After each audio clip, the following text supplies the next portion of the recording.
You are now tuned in to the Chaotic Culture Podcast.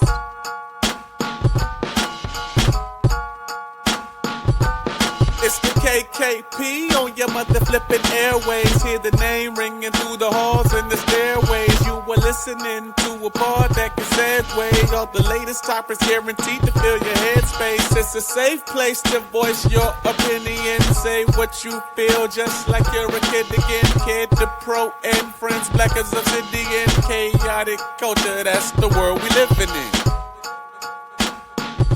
So what's the word?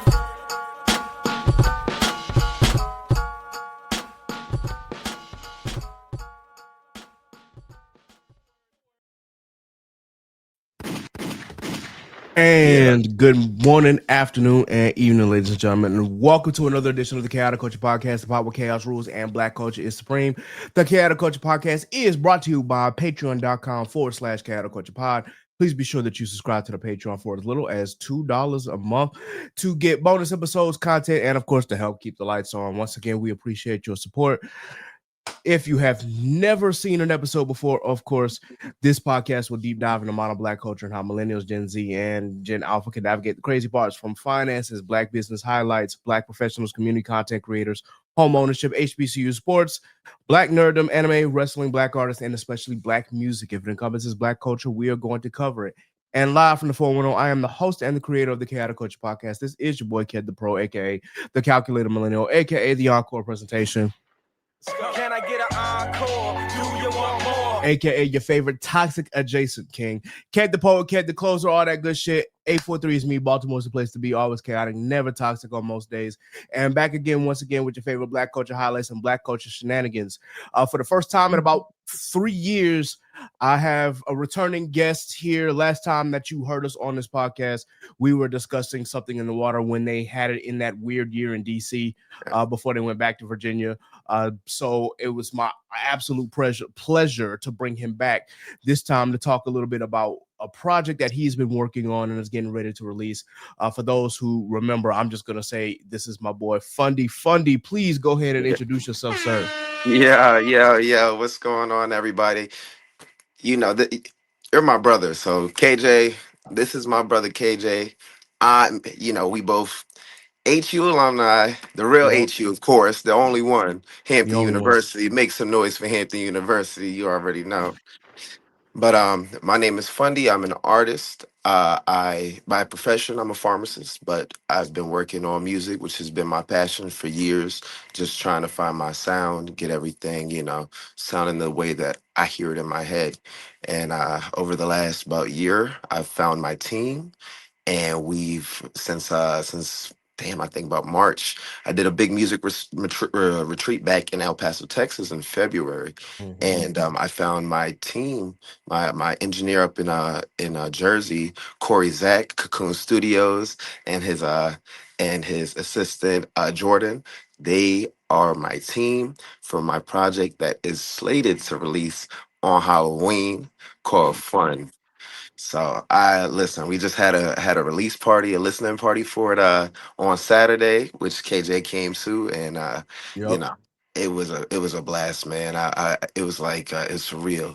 Everything that I had been thinking about, all the visions like I've been having in the past, it's like everything's coming to fruition, and my dreams are really becoming reality now. Hey, that's what's up, man. That is what's up. First and foremost, I'm glad to have you back on this platform. It's always good to hear from you, and it's always a good time every time I'm around. But like anytime that we do something like this, we always like get into the nitty gritty of music. So that's another reason why I definitely wanted to bring you back up, not only because of the project that you're working on, but just to poke around in your mind a bit and find out what inspired you. But before we get into that, first and foremost, as always, when we begin these episodes, we always want to do a mental health check to see how we are doing because life is life, and Yeah. with us being at this point fully grown adults, and both of us were in our mid to late teens and 20s when we first met at HU, and now here we are in our 30s, and we're just like, damn, life changes and life happens. So I just wanted to ask, man, how's your mental health been these last year, last few months, whatever you want to speculate, and then if there's something that is too overbearing, you don't have to share it as always. But if you don't mind sharing what's been going on, then I ask that just do what you can. Yeah, man. I just turned 30 back in January, so that that was a big that was a big event. I think the last year itself really it has been it's been challenging, but it's showed a lot of growth. It's just having conflicts with friends, trying to figure it out, resolve it, whether it be with relationship stuff with women. It's taking a toll on me, man, and I feel like even starting from probably about October of last year, it was kind of just like, what am I doing with my life? Like, I know what I want to do, but it's Mhm. like, what steps do I have to do in order to kind of get there? And it was hard. It was rough. I was going through it, but I think I don't even think I know music is what you know trying to push myself further, experiment. Record, trying to find my own recording process, my vocal chain. And I think that moment in Texas really like changed the trajectory of my life, because it was like I was kind of hurt and struggling, like emotionally, just in my Mhm. relationships life, whether it's friends or family or anybody. And that was that one thing that kind of kept me grounded and consistent. And ever since that, like, man, those I went to the studio every other Thursday, up in Jersey. So I wake up early, drive up, we do like 14-hour days, man. And it's like Mhm. I never felt so alive. Like, it was like, wow, it was magic. Us three inside that studio, just really, I'm bringing stuff to them, and I'm like, let's make this something different, something new, something refreshing, something that it feels nostalgic but new at the same time. And I think that's what Right. we were really trying to go for. But that really brought me out of the funk that I was kind of in, and then life started catching up again, and it was like, all right, I feel like I'm in a better place now. And it's just like I had to figure out what my priorities are. But now, um I was so nervous this last week, man. You don't even understand. Anxious. Like, there were so many different feelings. It's like I've never. It's you do a podcast. You understand putting yourself out there. Like, it Yep. might not be the most comfortable thing. And like, for my art, like, I'm putting my music out there, and it's like you can worry about how people are going to receive it, but at the end of the day, if you're staying true to yourself and your music and the feelings that you got for it, everybody's not going to like everything, man. They're not. And but the people that love you, and they love you, and if you have a good product, they're going to support it. And I know that I have something special and something good with this project. So I'm anxious, but, like, man, I'm ecstatic, man. It's life's been up and down, but it's looking on the up and up right now, man. Hey, that's always good to hear, man. And boy, did you just preach a word? Because listen, trying to do this podcast and put yourself out there and put what art that you're trying to create out there is always a bit nerve wracking, especially for me, knowing that there are some times where I'm like, oh, hey, look, I want to share my thoughts, my views, not only just from a how an opinionated standpoint, but also I got to be sure that I'm educated on these things as well. And one of the biggest things that I've always wanted to talk about is just my love for music, and I just my love for how we as Black folk can create music, whether it be from inspiration or just even out of nothing. That's always been a part of our actual DNA. So it's just like, okay, and y'all know I love hip hop. So this is something that I wanted to incorporate. But as we talk about hip hop, we also got to talk about the things surrounding hip hop and the culture surrounding hip hop as well. And how are we going to be able to maintain and survive? A lot of us, while we can create and love music, some people are meant to be great artists, and then there's others who are meant to do something else in relation to that art.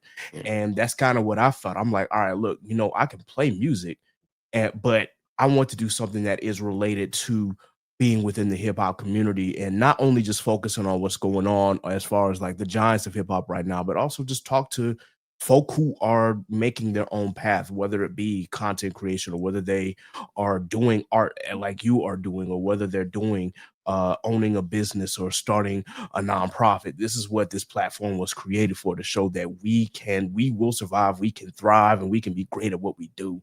So but at the same time, it is very, very difficult, because I know for me, it's like there are episodes that I'm featuring guests and I'm just like, hey, that got a good amount of views. And then there are episodes that I have guests that didn't really get a lot. And I'm just like, okay, what's going on here? And sometimes it's just the way that the algorithm is.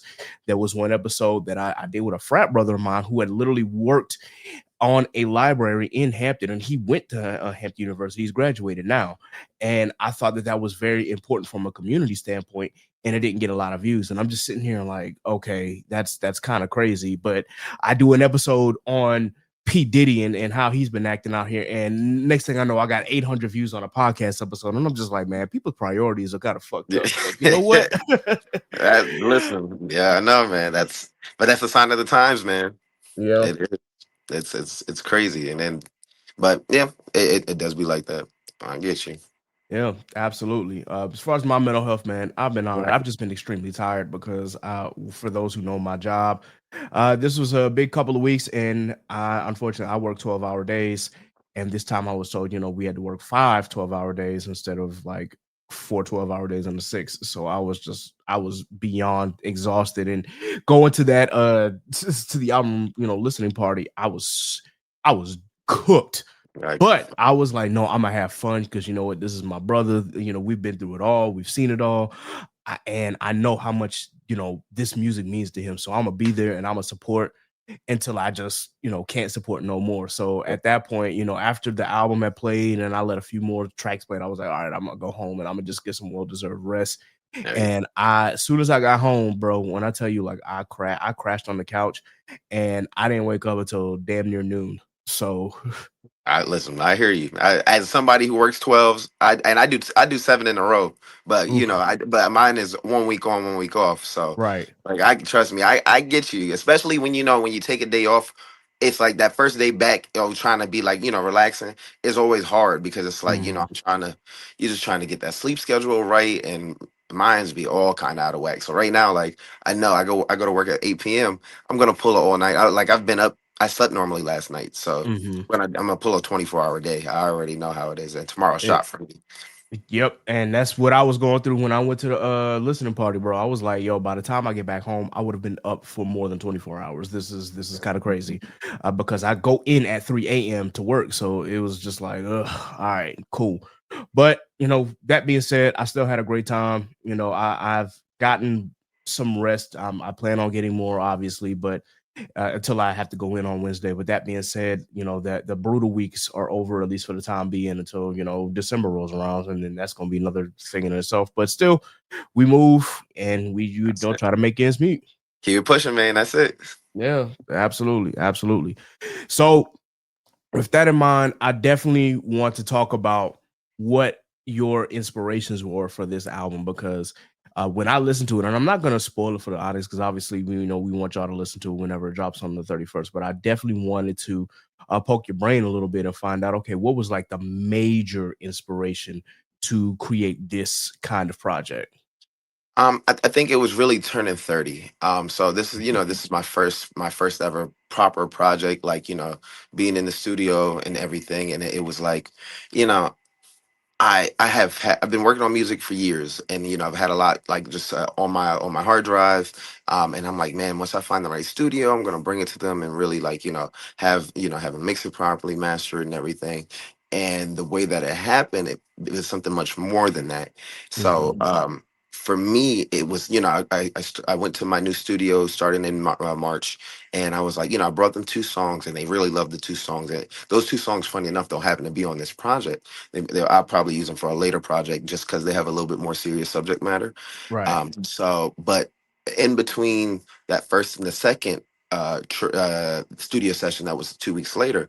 I don't know what it was, but I must have had a dream or something. But I was just kind of reflecting on like on my life, my 20s, because I was like, I'm 30 now. Like I want this project to mean something because I know what I want my future projects to head. But I was like, I need people to understand like my 20s, I was lit. Like shit was lit. It was a fun time. And it plays on my last name, which is Funderburg. So, fun. It's just this project is meant to be fun. It's Mhm. supposed to be about, no matter what age you are. I don't care if you're in your teens, 20s, 30s, any age, right? Fun is fun. Fun is what you make it. Everybody's version of fun is a little bit of different, and it's not to be like, oh, he's doing this and that. And it's like, no, just the energy. I had a great time. As long as you're doing it for the love of the game, you're not hurting nobody. You're living your life. Like, bro, have fun. Not enough people have fun, and I think that was you know. On the intro track, and I know if you've heard the project, but Yeah, I just have one line that says, we're just young, we just want to have fun, and exactly. we just, man, that was it. That was it. I wanted a project that was fun because we'll go later projects I'll have. They might not be as fun, but I Hmm. want you to know that the fun is there. It's just fun has a time and a place. It does. It does. At the same time, I also want people to leave with like, don't get too caught up in the serious stuff because again, like if you are as savvy as I am and you're looking at what's happening on the daily, like there are times where like the doom and gloom of this country and in the world in general will make you be like, oh my God, like I don't want to deal with this no more. And I say that to say that there are times where I felt like that. I'm like, man, I can't keep doom scrolling on these social media apps or hearing the news all the time and it'd be something negative. Like, man, I gotta go out and just try to live my life and have fun. And, in the background I'm sitting there like, yeah, what can I do to make sure that I have a better life for not only myself but eventually if I do have kids, I wanted to be sure that they have a better life than I did, just as my parents did. But at the same time it's like I gotta make sure that I have some fun because if I don't, Yes. this is going to literally drain my life away. And I do not want that to happen to anybody. So you make a very, very excellent point about, there's a time and place, but also just it's there. So have fun and, have as much fun as possible. I and I definitely appreciate you for throwing that because listen, your 20s, and I can attest to this because especially the times from between being at HU and then actually you moving up to DC and whatnot, and just the amount of times that we've had so much fun Yeah. throughout those periods, man. Listen, there are a lot of parties that we can talk about, and then there's something we cannot talk about, but it's it's always been a good time, and uh I've always appreciated Funny for like just the fun that we've always had. So for one, thank you for that, and also thank you for reinforcing that for this project. Of course, I try. I try. I like to stick to the theme. Like if I'm gonna have a theme for a project, I think that's Mhm. one of my big knocks, and that's probably part of the reason why I started making music in the first place. Was like like when we were in college, I think about 2016, 2017. I felt like I had no problem like trap or anything, but like I felt a lot of it was getting a little too repetitive, and I was like, I Mhm. can make better. I was like, I can do better music than this. I know I can.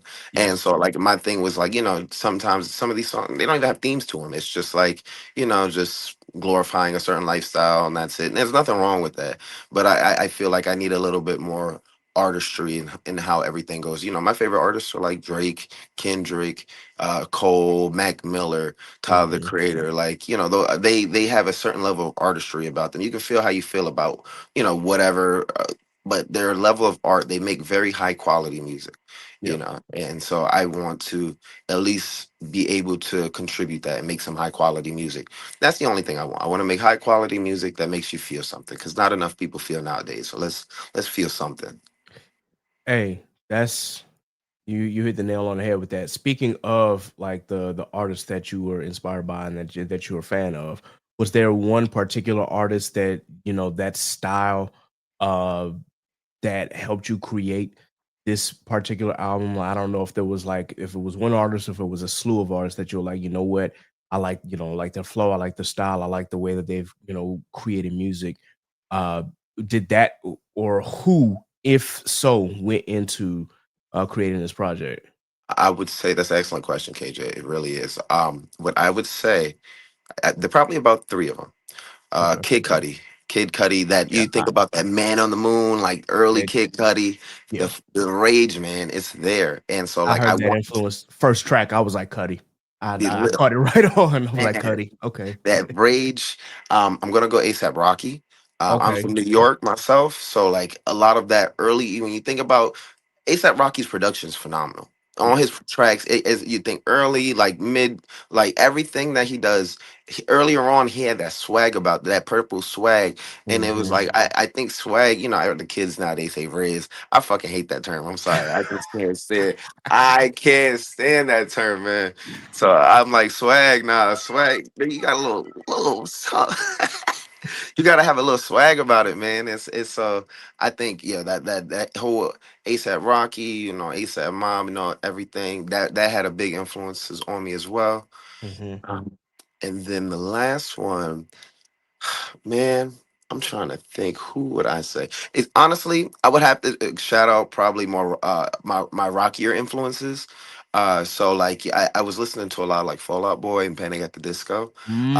If Mm-hmm. you like on the project, I do have a good amount like of guitar. There's some Yeah. solos on there, and it's just like I have to nod rock because like where I grew up in New York and Long Island, Hempstead, it's a predominantly black and Hispanic town, but the town is like it's a black it's a my town of minorities s- around a bunch of white people, and so like Yep. all that rock, or alternative. Paramore, Haley Williams, everybody was so like integral in me growing up, between my Hmm. teenage years, my formative years, and I think I had to pay some homage to that, man. I think it does plays a part to my sound. I'm just glad to hear that there are more, black folk out there who are inspired by a lot of rock because, believe it or not, like, so was I, especially in high school.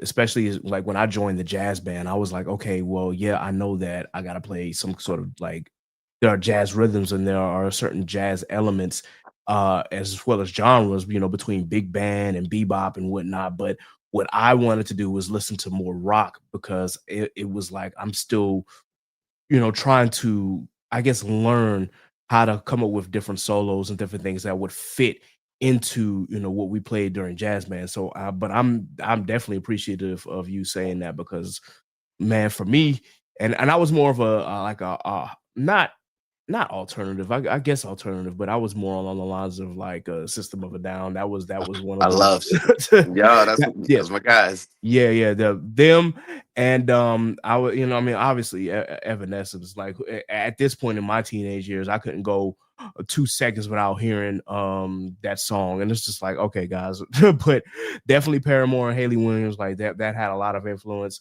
Obviously, you said Panic at the Disco. Green Day was especially Uh, big yeah. for me, so yeah, I definitely appreciated hearing that. So, in terms of the project, how long did it take for you to like finalize everything that you wanted to record? Like, okay, I'm gonna use this song, and we're gonna cut it off at 10 because the album itself is only 10 tracks, which is a good runtime. Because I know some people like to throw in like 15, 20. Some people were throwing 30 to 40, and I'm just like, hey, y'all doing too Yeah, much, man. We hey, got KZ, hey, yeah. KZ, I listen. I have very strong opinions about that. yeah. I think for this I consider this one more of an EP. If this was like early 2010s, this would be a mixtape. But Hmm. we don't have quote unquote mixtapes, which is unfortunate because I think that's a way for artists to like kind of experiment and have less and don't have as much pressure. They're like having Right. fun with it, and so I like to say it's an EP mixtape, and I think those should be probably about like 8 to 12 songs. I think really 10 is probably should be the most. I think albums should be reserved. I think honestly 15 for an album max. Anything Max. past 15, you can give me a couple deluxe songs, like maybe all right, we could push it to like 17, 18. But I don't think anything more than that. So Right. for me trying to figure it out, honestly, I was pretty good about it. I had a bunch of songs on my hard drive that I was like, I was like, all right. So what I pretty much do, I record on my own song. So everything that you hear, I've recorded Hmm. myself. So like I have my own little home studio. I find the beats off of YouTube actually. Like I find like I've got a whole bunch of producers that's just on there. That man, YouTube, if you know where to look, it's like a hidden gem of like just great great producers and stuff, man.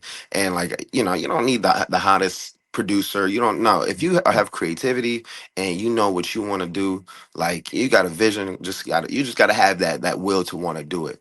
But for me, man, I was pretty good about it. Every studio session, we'd knock out about 2 songs, Hmm. for the most part, and we did that from March until the end of June. So about 3 months, I already had it recorded. So we would go there and we'd be like, all right, how can we bring this to life and bring it the fullest? So like, my engineer, Corey would play some guitar. We'd have Jordan either play some guitar or keys.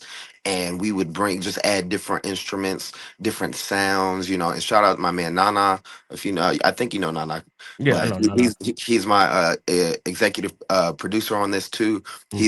He's had a heavy part just whatever we did in the studio, I'd be like, yo, bro, listen to it. He'd like, I feel like it needs some sounds right here, but it's good where he's like, so it's just kind of having that brain trust and just everybody just kind of thinking about it. But I would say truly, to get to at least the final mixes, I had them done probably about the end of June, and then my mastering engineer Thomas Juth, he's a Grammy winner for a Latin album, I believe. Mm. So he's a Grammy winning engineer. So me and him connected back in November of last year for one of my singles, "Girl." It's going to be back up. I had to take it down just because I changed distributors, so I want to Right. put it back up right before the project. But that's not going to be on this project. But just I love that song anyway. But yeah. So me and him hooked up. We were like, man, I was like, I need you to do this. He brought us in. Me and my engineers, he brought us together in Texas, and I thought it Hmm. was fitting. Well, the fact that he brought us together, and they were my mixing engineers, and they're my producers, and then he was like, "No," I was like, "You know what, Corey, Jordan, me, we were like, we should bring Thomas along into this. You know, he brought us together. It'd be fitting that he is the one that actually masters it." And we went through that process, and it took probably about a month or so, really, to get everything just sounding the right way. So I would say, I've been just kind of tweaking things, but we pretty much had it down packed since about August. Okay. So Cool, cool. I'm just to point out something. I didn't even realize that girl had disappeared from the stream, and I really like girl. I was surprised that it wasn't on this album, but I know that if it didn't fit like the as you said, if you have a theme, you're gonna stick to it. Then, and I know that girl might be something for later on. So that being said, girl was actually a really nice little single that he dropped. And if you didn't hear it yet, as he said, he's gonna bring it back. But I definitely love girl. I was like, yo, okay.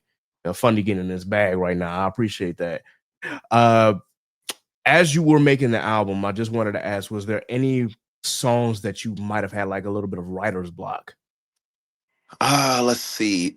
I wouldn't say probably writer's block.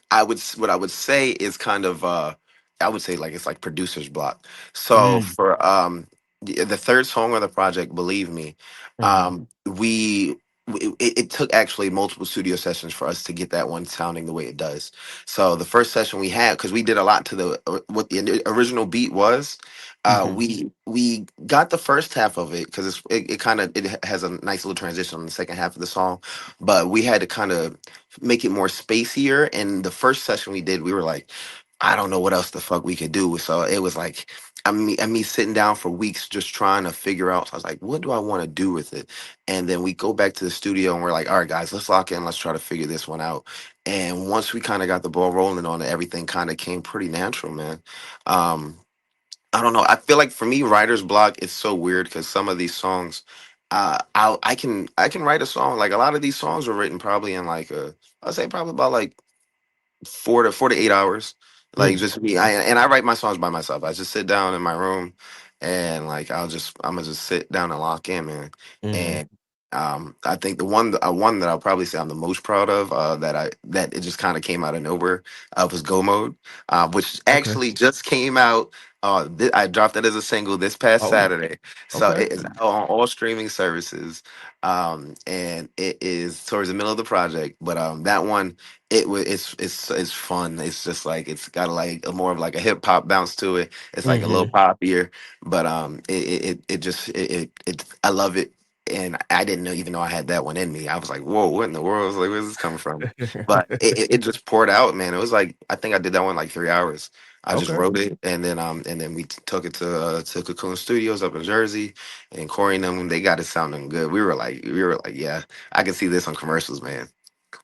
Nah, for sure. When I heard Gomo the first time, like just riding in the car, I was like, "Hey, this is the pop track that if you decided to release this as a single, I can see it." I'm literally saying that in my head, and then I hear it again at the club. I'm like, "Yeah, this is that track." If nothing else, this will be the one. So yeah, man, you gotta hit the you. I guess we're on the same wavelength regarding that. But I definitely understand, having a producer's block and whatnot, because sometimes it just, as we said, we go through things that we want to be creative on, like certain projects or maybe even certain songs, or just maybe even just certain things that we're working on, and then it's just like, okay, well, I have an idea, but then there's something that just needs to like get us over that hump. So just glad to see that you were able to overcome that.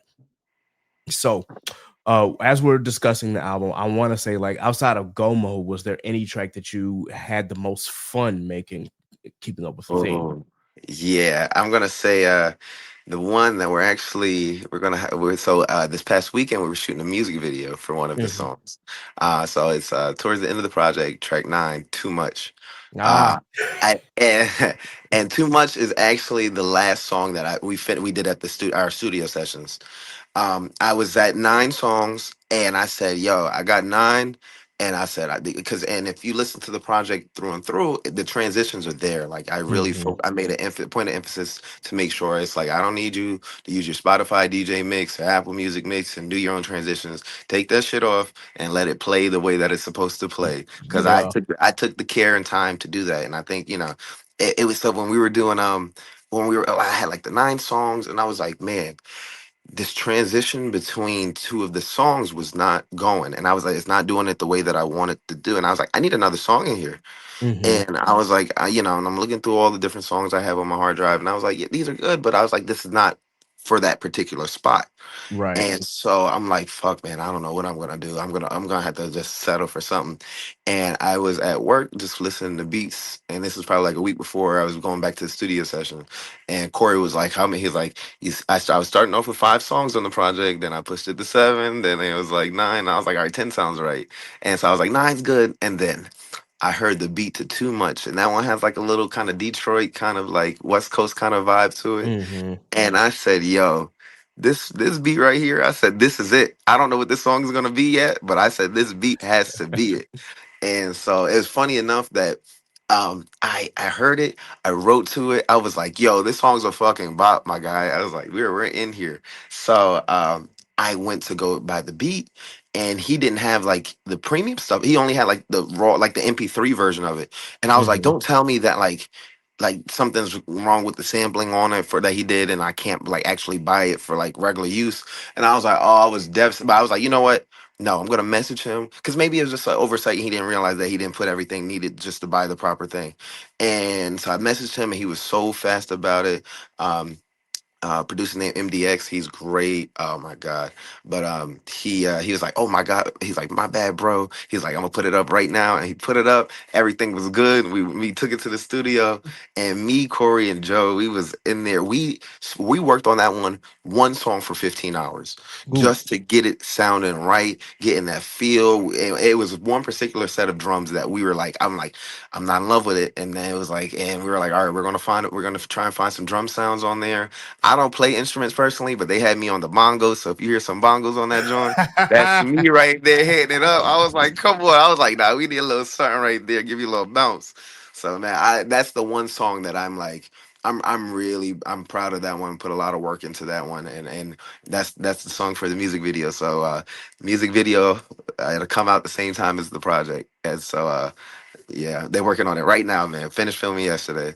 Hey, that's what's up, man. I kind of wish I was able to get there in time for the music video, bro. But I was doing work shit, obviously, and I was tired. I was just like, all right, I need to give myself a little bit of breathing room. But I'm glad that y'all were able to put that together, man. I'm looking forward to seeing what this music video looks like for real, for real. Um, Going back to some other tracks now, when you made this one 1868, hmm I guess you had Hampton on your mind when you were making this one. Yeah, I did. I did. It's a in an ideal world, if everything would have worked out, how I probably would have wished. I wish it would have came out right before homecoming because homecoming is this weekend coming up. Yep. But it is what it is. It's all right. But yeah, it was like that song came kind of naturally as well because it was like I'm not. It's I think things that come naturally are things that you lived. And I'm Hmm. like, and that song is like, this is an experience that I had during homecoming. Yep. It's 5:37 on a weekday, Tuesday. I remember being at the guy's house. I don't know, you remember 79C back in the day, KJ. Yes. Yes, sir. So we was just sitting down. Everybody got out of class. Random Tuesday. This is when Drake and I Love Makona's Tuesday has this one up club going up on Hmm. a Tuesday, and so I make a little reference to it in the chorus too. But it was like we just sitting down, not doing anything. We were like, "Yo, I ain't trying to throw a party." She let's hit up everybody, and we had that joint jumping, bro. We had Uh, easily about 70 people in the crib, easy, and like we had no business doing that. You know, man. Our some of our bigs got us some lick, and we had that place popping. So it was kind of like, and then we used to harbors hop back in the day too. right. That's I feel like that's a lost art. I don't even know if the kids still harbors hopping anymore. I don't know, bro. I haven't heard it. I'd have to ask some of the drumline folk if like, yo, do y'all still harbors hop, like, or do y'all even have parties in the harbors anymore? Because, bruh, I know, different time. It's a different different time. time. Man, that's before the gate. Before the gate and Yep. came. Oh, yep. So, but yeah, that was the whole thing behind it. It was like, if for anybody, and it doesn't matter about HBCU homecoming, regular homecoming. I had an HBC experience, so I can only speak on my experience. But Hmm. I know, the PWIs be lit. Like, I can imagine. I would love to go to a homecoming at U of M. Like, let me go to University of Michigan or Ohio State. I know they turned that shit up. I ain't even No, for worried about real. it. So, it'll turn up on it's all week, weekend, weekday, don't even matter. So that's the energy behind it. Nah, for sure. I just remember, like, out of all the PWI like parties that I went to, I think I went to a College of William and Mary Mm, party. Not, and it was actually a Delta party. uh-huh. And when I say that shit was, I was just like, yo, I'm having a whole lot of fun, bro. And I was lit. I the girls were doing their thing. I'm just sitting here, just like, yeah, this is definitely a different homecoming experience. But I'm Yeah. still having fun, and that's the thing at the end of the day. But those parties at 79C, Man, man, legendary, legendary. legendary, bro, legendary. I just the stories that we have for those apartments, man, that is definitely a time was had, and this is me, not even this is me graduating. I've already graduated at this point where y'all were having some of these parties, but I'm still around because I'm working for HU, obviously.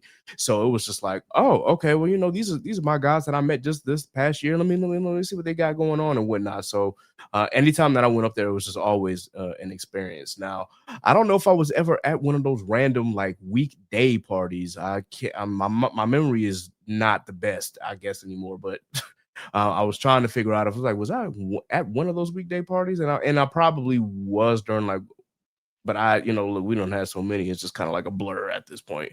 Oh yeah. KJ, can you see me? I think my camera messed up for a second. Yeah, I can see you perfectly. Okay, all right. I just can't Yeah, see yeah. myself, but I can still see you. Okay, great, girl. Yeah, I can still see you, so everything's good over here. Okay. Yes, Okay. sir. Yes, sir. Now there is one I guess song that I guess I had a question about. And I guess that goes into that rage kind of music, and that's mosh pit. Yeah. I just wanted to know, like, what were your feelings when you decided to make a song like that? Because I know, like, you definitely gotta be in a certain kind of mood to do what the song requires you to do. It was just I think I had a lot of pent up rage, and I was just Mhm. like, it was like I was a little angry, but like I was like in a good mood angry. And I Mhm. said, I know, I was like, I want to be productive with this feeling. And when I heard, I actually found the beat to Mosh Pit by accident. Mm. The song after Hey Hey is produced by the same person who did Mosh Pit. Oh, okay. So I was originally gonna, I had wrote to Hey Hey first, and I was like, well, all right. He had like a special, like, buy two get one free or whatever, and I'm like, all right, well, let me, I'm sure I can find some other beats from this guy that I like. So I'm just going down just the list of listening to him, and Mosh Pit came on, and I said, oh. I was like, what is this? And like mosh pit, I was like, hold up, let me do a little something to this. And I said, you know what, let's go do it. And I just sat down, I locked in, and man, it made me feel about like, I've been on a lot of festivals. I've been, we did something in the water. Yep. I've been to quite a few something in the waters. I've been to Rolling Loud Miami, Mhm. Rolling Loud San Bernardino out in California, and what else have I been to? And Day in Vegas out in Vegas. And so like I've been in a mini a mosh pit, my brother, like a lot. So like, now I'm getting a little older. I'm like, I got a few moshes in me. I ain't got too many of me, but I got a Right. few. But I know that feeling of how it feels to be in one. And it's like I Mhm. want, and a mosh pit gave me that feel like, oh my God, I could imagine people like, like moshing to this. Like I can be on stage performing this and just like just people losing their mind going crazy. And I that was trying to channel that feeling that I have, and Hmm. so just like something tangible that you can mosh pit to a song, but when there's a song solely about mosh pitting, it's like when I'm not going mosh pit, like I gotta go mosh pit, man. So Nah, for sure. For sure, for sure. Speaking of that, like that good energy and that good rage, were you able to apply that anywhere else? Not only just from like a lyric standpoint, but also like a production standpoint. let's see, I'm trying to think. I would say Believe Me has it a little bit. And I would say, let's see, Believe Me. Uh, Believe Me in All I Know. I feel like there's like it's not as like in your face ragey as I would Hmm. say Mosh Pit is, but there's that feeling of kind of like it's a little angsty, and it has just like it's moodier. So it's Right. you're channeling your rage in a little different way. But I would say that feeling, it was there for me. It was just my state of mind at the time and what I wanted to achieve out of the song. Hmm. I think that's where I had to use some of that, that Mr. Rage or Kid Cudi kind of rage, and I try to channel Yeah. that. Yeah, yeah, definitely. A whole lot of like during the the productive the making of this entire project during the writing process. I was listening to a lot of Man on the Moon, Man on the Moon Okay. Two. Just like I'm thinking like Mr. Rager, like just like Hmm. having that thing knock, just like hitting the proper way. I feel like a lot of it, if it doesn't hit that way that you want it to, it's not going to translate well. And I like to say I got a pretty good ear for music, so I know what sounds good. And I was like, if it's not making me feel a certain way, then it's not going to make somebody else feel a certain way. Nah, for sure, man, for sure.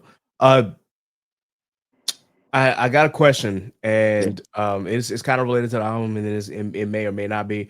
But it's just like in terms of hip hop today, was there a certain project that like dropped recently that also helped with that inspiration? It could be like from any, whether they be well known artists or not well known artists, but was there like anything that happened as of recent in hip hop that like also I guess added on to that inspiration? I would have to say recent, and this has been it's been a great year for hip hop this year. It has. Last year was really good as well, to be honest. Hmm. I would have to say Chromacopia by Tyler the Creator. Like Okay. it came out in November of last year, and it's stuck with me. Shout out Tyler, that's my man's. He's That project really, like, it was so. I had dubbed it as like his version of My Beautiful Dark Twisted Fantasy, Yeah. just because it's like you get the whole range of what Tyler the Creator kind of is. Of course, nowadays his lyrics aren't as edgier as they used to be when he was younger. But like Yeah. that feeling, that just I don't give a fuckness is always there. And Mhm. so I think that is something that I wanted to, try to exude. It's like I want to talk about things that aren't necessarily PG. I got X-rated song on there. I got some just like, I don't want to care. Why don't I care? You can see me one way, but I'm like everybody's going to see you a little bit differently. I'm like, but this is what I did. I might everything that this project is. I might not feel the same way that I do, like as I did back in the day. Back in the day, Right. like that's growth. But this is a way that I did feel at one point, and I want to show that people can change, people can grow, and it's okay to have the. Ain't nobody getting hurt. We all having a good time. So like, let's talk about it. If we want to have a dialogue, everything's not for everybody anyway. So but this is for me, and this is for the people that enjoy it. It's funny that you mentioned Tyler because as I was listening to this album for like some strange reason, I was thinking of Don't Tap the Glass when you dropped this. So I was like, there's a lot of similarities here. Like, Don't Tap the Glass. It may not be Tyler's magnum opus. Obviously, I kind of contribute that to Chromacopia just from the subject matter that he was talking about. But Don't Tap the Glass is a fun album. And, he's here just for the vibes and it's very, that album is very 80s coded, whereas I felt like yours was very like you could tell it was like mid 2000s, well, mid to 2010s coded.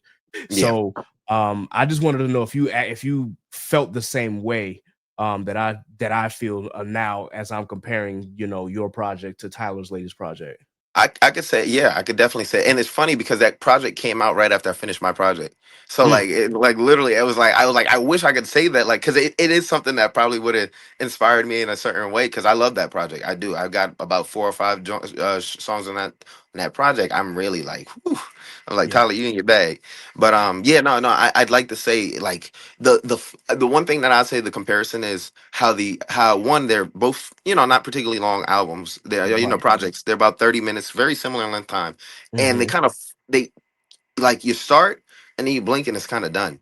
Done. It's not Right. like there's no real lull on. I in my opinion, I don't think there's a lull on either project. It's just like, the energy is there. It's kind of just flowing through, and it's like, wow. It was like a lot of time was put into definitely his project for sure, and I know definitely a lot of time was put into mine. Absolutely, absolutely.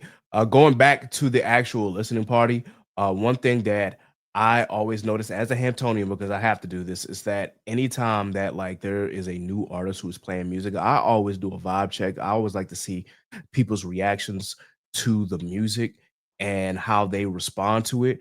And again, because we went to Hampton, we know that if there was a new person who was dropping music and whatnot, or if they were performing live, like if they didn't pass that vibe check, you can immediately tell. Because and some, I don't know, Hampton's students, sometimes they didn't like to be judgmental. Well, some might have, but you could definitely tell on their faces and how the way that they reacted, whether they were feeling something or not. So I just wanted to like at least point out, and I don't know if you saw this, but as you were playing the album and whatnot, I was looking at people's reactions and trying to, feel like how they were Yeah. vibing. And I could tell that people really did like enjoy the project there. Did you get a chance to take a look at that? I know that you were enjoying yourself, but did you see what I was seeing? I think I did. I don't know. I feel like I was in a combination of a little, not the most sober state. And then, but I really did, and then I was nervous as well. It's just like, Hmm.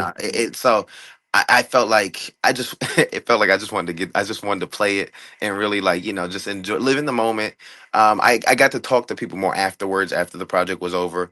Right. And like, because even in myself, I know like every song's not necessarily for like, say, like a club or a big environment. Some songs you just Hmm. want to listen to by yourself, because I didn't design every song necessarily for that particular setting. So I'm Right. like, I think the songs that I expected to kind of translate well in a lot, and like in that form that it is, without like a live rendition or anything, and just that version, the songs that I thought would perform well or be received well in like a club setting, they were received well, at least. Right. So I think that was, I could see it on people, like definitely like go mode. I saw like people moving and shit, and so Hmm. like I was like, all right, I was like, I see a little bounce for it, and it's just like, yeah. And then like even the bouncer, he was like, I gotta, now that you remind me, he, after one of them, he was like, bro, we need to talk. He was like, my family owns strip clubs, and he was like, you got, see, you got a one or two more here, and he was like. Hey. Yeah, so I was like, okay. I was like, all right, I'm getting a lot of good reactions from this. So I was like, okay. So yeah, but I definitely was able to tap in with everybody afterwards, and there was a lot of love, man. Definitely a lot of love. Okay, that was kind of my next question. I was going to ask, like, did you get a chance to speak to people and what was their actual reaction to it? I can tell you mine. I loved it, and Yeah. I already told you, like, between text and just talking to you, like the album is a lot of fun and it's kind of seamless. So, was there one reaction in particular that stuck with you after the party? I think the one, I have to say, it probably maybe one or two, but Carl, and Carl's been with me through the whole thing. Yeah. Without Carl, I probably wouldn't have like really took that leap of faith and really like start to, actually take it super serious. Like I always was serious about the music part, but like as far as the releasing it and doing like and like treating it like it's actually like its own entity and business and everything. Like I got to Hmm. shout out Carl to that, because he invested some capital in me, and he was like, yo, he's like, I believe in you, and I'm like, he's like, hopefully, this little bit will help you, really believe in yourself and push forward. And Carl was like, man, he was like, and Carl's been listening to the project, and he's like, man, he's like, I love it. He was like, and the fact that I was able to do it, and like. He was so proud, and I think my younger brother, he's a hard critic, and so that's so if he says something's good, then I'm like, all right. I was like I gave him my music ear of being very picky and judgy. So Hmm. like, so if he has something nice to say and nothing bad to say about it, then I'm like, all right, I got one, and that's I think them two for sure. Like, yeah. For sure, man. I'm glad that they were able to give you that feedback, and if your brother is a hard critic and he says it's great, then that should tell you that you on the right path, man. Yeah. So Yeah, Thanks. just continue to push forward with the work, man. Like I've told you numerous times, and I'm gonna just say it again that I personally love the album. I think that if you know you in the right setting, it's really going to expand your possibilities, and I just can't wait to see what's next from you, man. I know that music bug is in you, so I'm just waiting, especially because I knew that from the start that you always had something about you as wanting to create music. I remember like I think the first time that I listened to you rap, you were if and correct me if my memory doesn't serve me correctly, but uh I think the first time that I heard you rap, weren't you? I mean, you were off a, I guess, a specific drug. I guess you wanted to feel the way that Chance felt, Hmm. and yeah, you doing a little acid rap and whatnot. Though you were inspired by that, so you were making music that was based off that. Um, right, I think it was right around the time that you were transitioning to up to the DC area. So I just I, wanted I to, I think I know what you're talking. I think I yeah, remember this one time I showed you some stuff when I lived in the harbors, and I yes. think this was like I think about a year and a half before I graduated, Mhm, and I remember it vividly, and I think the name of the song was like "To the Day I Die." And I remember I had brought you in because I was like, that's one of the first songs I was really like, all right, I'm like really feeling this one, and I'm like, mhm. and you played it, and you were like, huh, like very you were like you pleasantly surprised, and I was like, okay, good. I'm like I'm getting a little positive reaction, so I was like, okay, I'm in the right step. So yeah, it was definitely one of those more introspective ones. You know, I never released it, but like I have it all on my little files and stuff. Your hard drive, So, yeah, man. my hard drive, but yeah, man, it's not. But yeah, I would definitely say, yeah, it's probably one of those. I think I do remember that. Word. All right, so this is I gotta ask a couple of questions outside of the album and Yeah. whatnot. Yeah. Just based on the music that dropped this year, w- and I know that you know we got a few months before the Grammys hit, but which rap album do you think will actually take it all this year as far as best rap album? All right. If I believe I remember the category well enough, I know GNX is up there. I believe Hmm. Chromacopia. Yep, Um, who else? I'm drawing a blank right now, but Clips is up but there. who I Uh, yeah, that's pretty good. yeah. All right. If I had to go between those three, to be honest, who I truly think deserve it, I think Tyler should win. Who I think Hmm. is really going to win it is Kendrick because it's Kendrick and he kind of tends to always get these. But in my opinion, I think GNX is his weakest album. In my humble opinion, I think and some people might argue Mr. Morale, but I think more Mr. Morale has a lot of substance and that Hmm. and it's funny, the two albums that I really enjoy from Kendrick, probably two of the ones that I enjoy a good amount, like Mr. Morale and To Pimp a Butterfly, like those have a lot more substance. Not to Yeah, say Kendrick's albums always have substance, but GNX is it feels like his like this is people say Damn was his commercial album.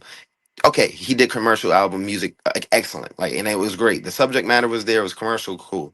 GNX, it's his Cali ode. It's like Cali commercial music, and he did it at the yeah. highest level you probably couldn't do it at. But it didn't resonate with me. Like I think every song, like he's got the hits. Can't say like Luther's about Man in the Mirror, few of them, but like I think on a whole, I don't think it deserves the Grammy over Tyler's Chromacopia. I see. And I don't disagree with you, honestly, if in my opinion, because and I'm looking at the overview right now because I think that Glorilla's Glorious is going to be part of that, and Jid's God Does Like Ugly is going to be part of that as well. As far as the finality of what the albums are going to be. I know that GNX, Let God Sort Them Out, and Chromacopia are going to be like the big three out of those. For me, I am one of those people who I'm like, I'm gonna be happy whether it's GNX, Chromacopia, or if it's going to be Let God Sort Them Out, because I just thought that those were well done projects. As you said, GNX may not have been it's not Kendrick's strongest album as far as subject matter. But I think that, as you said, this was the ode to Cali music, and I saw a tweet somewhere that said every project Kendrick kind of like he curates as if it is something like, if you look at Section 80, it's a book. If you look at Good Kid, Mad City, it's a No. movie. To Pimp a Mhm. Butterfly is a poem.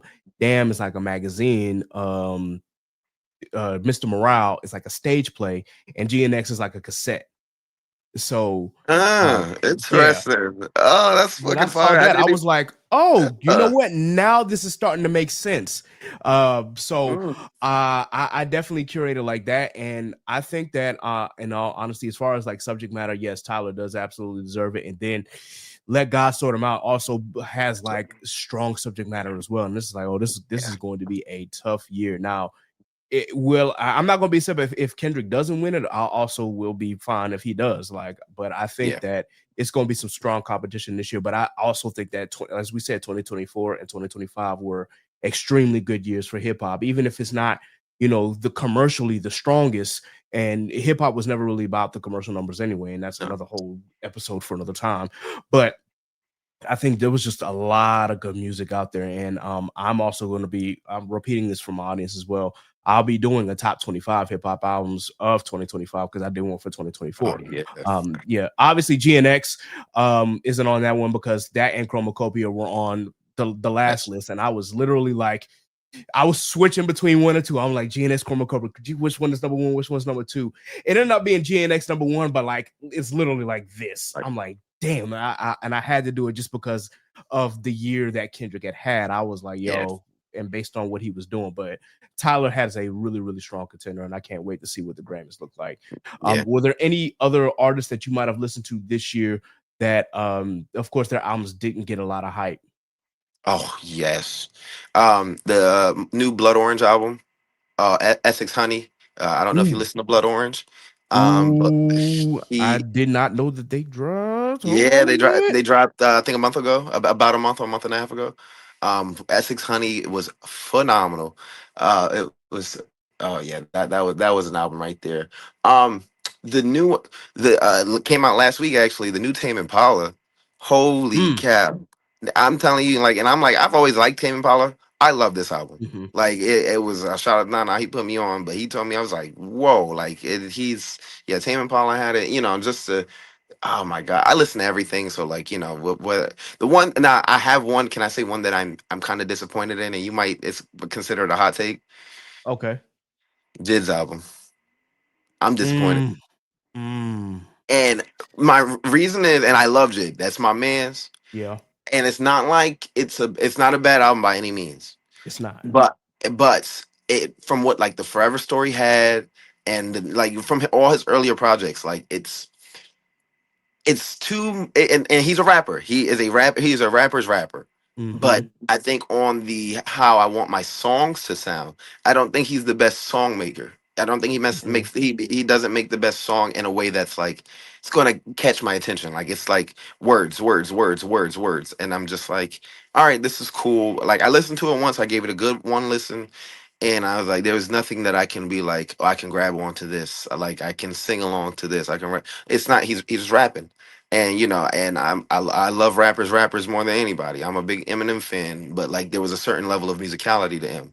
I think on Jid has the musicality. He's done it before, Yeah. but and not to say if this was his approach to having more rap center, just kind of rap it up, and but I felt like the reason why I don't think he's as big as that I think he should be or could be is because that he has to find that next level, that level Mm, of where it's like this is I think his either third or fourth project, proper album, and it's like I need to see that growth. I knew you could rap. I knew you could rap this whole time.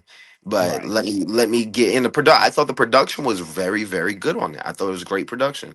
And I think the only part that falls flat is him. And not to Mm, say like he was bad. He wasn't bad. It's just I had nothing to grab onto. I feel it. I feel it. And honestly, that's not a hot take. Out of all of his projects, this is probably my least favorite as well. I like it, and I ran it back a couple times. Like I liked it, but as far as like between as you said, the musicality is it just feels like okay. Whereas the Forever Story had me in it and it had me like this. Yeah. God does like ugly, excuse me. It had me kind of like, I'm like, okay, I can kind of grasp that concept, but I'm like, I don't know. I don't know. Let me listen to it again, just to see how I'm feeling. But yeah, between like the Never Story and the Forever Story that had me like, okay, yeah, this thing has me in a chokehold. God does like ugly is like, okay, I like it, but it's not pushing you to that next level, Jid. Yeah. I need some more. I need something that's gonna be like yeah, he's undeniable at this point. But I do like the fact that, if he did create this album to be, as you said, a rapper's album, then at that point it's like, okay, well, he accomplished the goal that he set out Yeah. to. So I honestly, like, I can't blame him for that. Yeah. If you wanted to show more of your rap prowess and more about your struggles with your faith and how you view your faith, then you know what, you've accomplished that goal. So I can't really be too mad at him about that. But I do agree that, yeah, it's not my favorite this year, though I still liked the project. Yeah. I will see, man. We'll see. I definitely just saved this Tame Impala album that you just told me about, because I see that he literally just dropped on Friday. Mhm. So I definitely am going to be saving that. Uh, I will say that outside of like the big hitters, for me, um, it's got to be for me Magic Alive by McKinley Dixon. If you, I don't think I listened to it. bro, listen, just sit back Yeah. and listen. It's different, but whoo, boy, it's good. It dropped in June. Okay. So What is definitely it? let the R&B or alternative? no, no, What genre? it's hip-hop. It's hip-hop. Oh yeah. Okay. All right. Say less. Yeah. All right. So definitely check that out. Also someone who recently just dropped, which I liked the project as well, and I thought it was a really smooth album. I don't expect it to like win any awards or anything like that. Um, A Murder of Crows by Mick Jenkins. I think the production on that is like really, really, really smooth, and it reminds me a lot of, like, not only rapping over jazz, but it's also like a lot of beats were based in like the UK, and so Mhm. I can kind of tell. But yeah, he was on there, and Mick, when it comes to rapping, like that's He's he's good. He's yeah, actually he's good, he's good. he's So um okay. yeah, and I will say that also this, and again, this won't win any awards as well, but from the private collection of Saba and No ID, that was a I haven't listened great to it project, yet. bro. Yeah. Yes, it was a really great project. I actually like this project more than I liked his last one, and I'm just being Really? honest. Yes, And well, is that the one with the on the album cover, like the little girl on that one, or the old man, the older it was the guy? old man. Yeah, Yeah, with the that one flowers was around and stuff. for a few good things, and I liked Few Good Things. Yeah, I like that album. Yeah. But I do like the private collection just a tiny bit better. Okay. Yeah, Saba had a really, really very good project, and he slid on those No ID beats, but like he really did. Listen, No Uh, ID is one of my favorite, man. I love No ID, yes. especially I'm a Logic fan, so like he does a lot when him and Logic get that Under Pressure Oh and yeah, yeah, and when they No get together, Pressure. bro, it's Yeah, so not No magic. ID, be sliding. That's He it. No does, he ID. does, he does. Uh, I will say Care for Me is still my favorite Saba album of all time. Like Okay.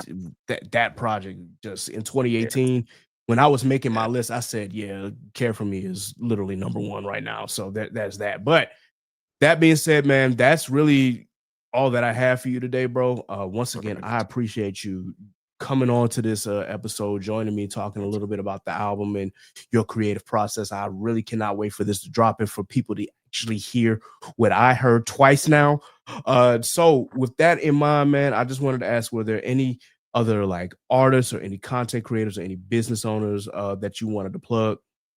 Yeah, I definitely I have to plug the guy who's doing my music video, Rob Mhm. Silver Visuals, man. He is excellent. 10 out of 10, based out of Baltimore. He is phenomenal. From what we've seen, just the raw shots that he's been doing. Him, his team, Adam and James, man, they made it such an easy process. This is my first music video ever, man. I have to tell you, they are professionals. They are so easy to work with. And like I'm so excited for what this is gonna look like when it's finished, man. So I gotta shout out Rob Silver Visuals, man. They're he's phenomenal. 10 out of 10 would recommend, and I will be working with him again in the future. Hey, sounds good, man. I just put him up on IG. I'm about to follow him right now. Yes, man, he's excellent. So, him and everything is. I'm drawing a blank right now. That's just the most recent thing in my head. I'm not terribly big on the socials and stuff, man. I be just Right. out here living life, and only I got to shout out the new Pokemon. Just cop that, John. So I got the Switch Hey, too. I've been shout out Pokemon ZA. man. I think it's Pokemon Legends good, man. If you played the first Arceus, this one's feeling pretty good. I don't know. I'm still debating whether I think I might like the first one a little bit more, but let me finish this game first, and I'll see how I feel about it.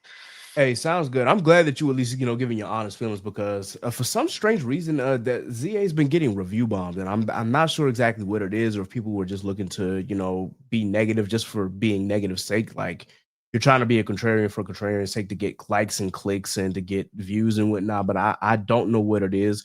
That being said, I've seen gameplay for ZA, and I'm like I don't see what the problem is. So maybe Yeah. I just have to play it to experience, but I damn sure plan on playing. I don't have a Switch 2 yet, but I do have some friends to do. So I'm hopefully I can dive deep into that. So yeah, man, that's gonna be me in a little bit. But definitely looking forward to that game. Uh So, I'm trying to think, is there anything else? If not, man, once again, I appreciate you joining me. For those who don't know, this is where we do the rundown. And if you're not familiar with the rundown, obviously these are all the podcasts, these are all the artists, authors, content creators, and business owners that we shout out, whether they have supported this podcast or have been on this podcast. It's only fair that we do this. Got to add Fundy to the list because Fundy is an actual artist now, so he will be a part of this list. So for our podcast shout out, of course, big shout out to Inside the Mind of a Blur. That is the other home team that I am a part of. So big shout out to them. I have not been on an episode with them recently because of my job switching up my schedule. So, but still, we all talk about nerd shit. That is the place to go, as well as this podcast as well. But I gotta incorporate more black centric themes. So that in mind, also shout out to Worst Gen and Blanime podcast.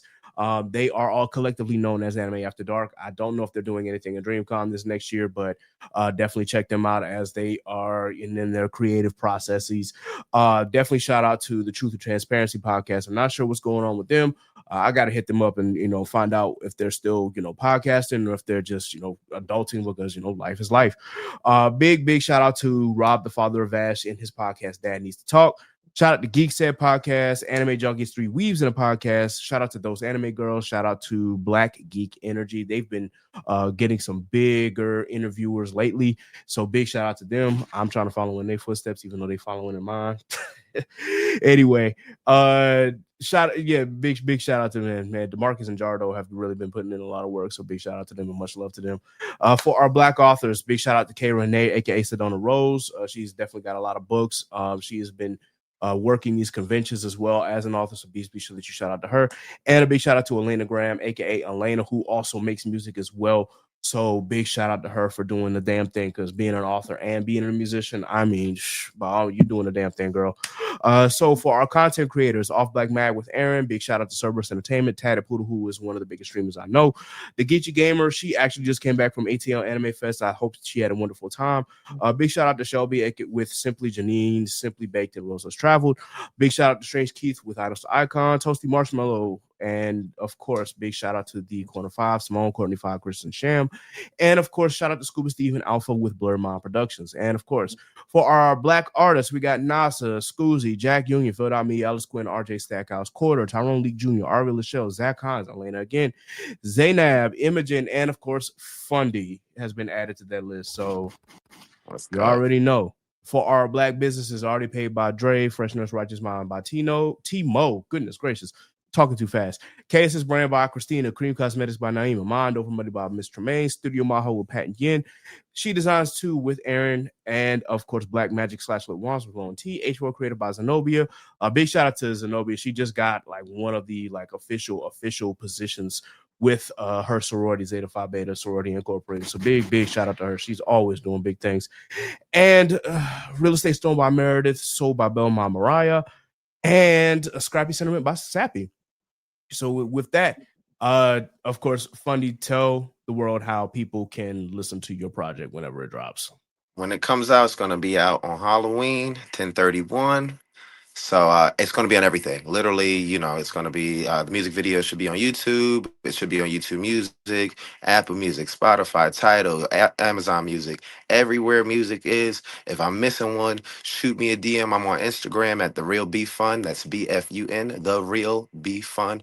And, on Twitter as well, or I guess X, whatever. It's going to be Twitter for me forever. So But yeah, it's going to be on everything, guys. Shoot me a DM if it's not on one of those a random streaming service that you use. I know definitely more out of the country they have different ones. So let me know. I'll talk to my distributor to figure it out. But all the major ones that we use, it's going to be everywhere. So I'm excited for you guys to listen to the project. Please, and let me know. And I'd love to talk to you guys. And we're gonna have some merch coming soon. Hey, looking forward to it, man. Looking forward to it. Definitely let me know when the merch comes out. I will make sure to plaster it all over my social media websites and whatnot. Definitely looking forward to the album, man. And of course, I will be sure to post the link for the album whenever it drops on 10/31. Before I get out of here, that just reminded me. If you are available next Sunday, we are doing something music wise. I'll talk to you more as soon as this episode ends because I don't want to spoil it for the audience. But yeah, Okay.